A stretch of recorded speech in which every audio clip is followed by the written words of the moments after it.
talking about John Manure.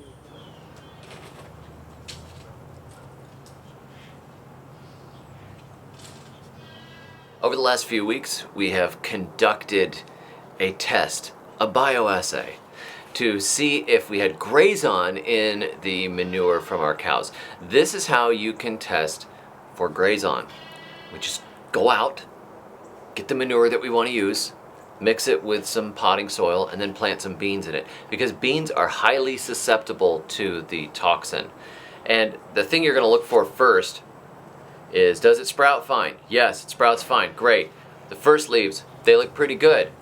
You can have contamination with the first leaves still looking good, but the thing that's really going to show up as where the problems really start to show up is in the secondary leaves.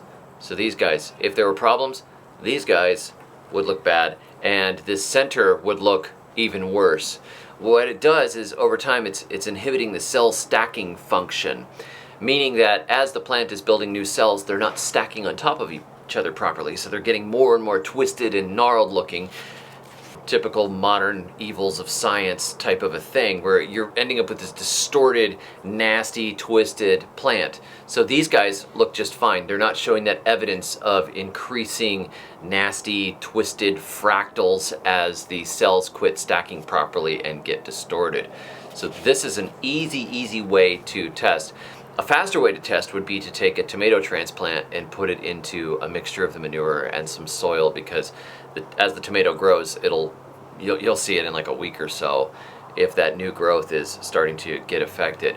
Now there's a problem with this, and that is, if you get a big load of manure from somewhere, you don't know, just because you pulled it out of one part of the pile, if there wasn't some sprayed material that was eaten by the animals in another part of the pile. So it's not perfect. It's not as good as knowing that the animals never ate any hay that's contaminated with Grazon, or never grazed on grass that's contaminated or been sprayed with Grazon.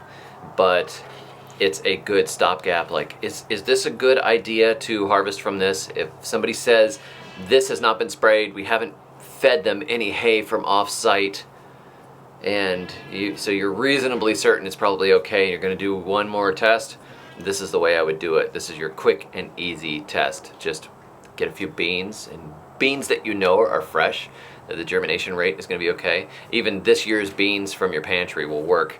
And then just let them grow to 2, and they get their secondary sets of leaves and then their tertiary sets of leaves. That's really going to tell you. If they look good at that point, you're fine. Just pull from multiple parts of the pile if you have a pile, and hope for the best.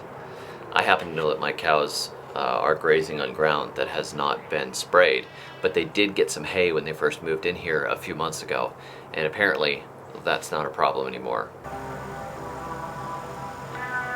Also, if I wish to make an art film on this channel, I will do so. Thanks for joining me. I hope that's helpful. That's the quick and easy way to do it. If you want to learn more about Grazon and how to feed your plants safely with composts and fertilizers you make on your own property, check out my book, Compost Everything, The Good Guide to Extreme Composting, which I wrote after a very bad episode with Grazon and a lot of experimenting with alternative forms and ways to feed a garden.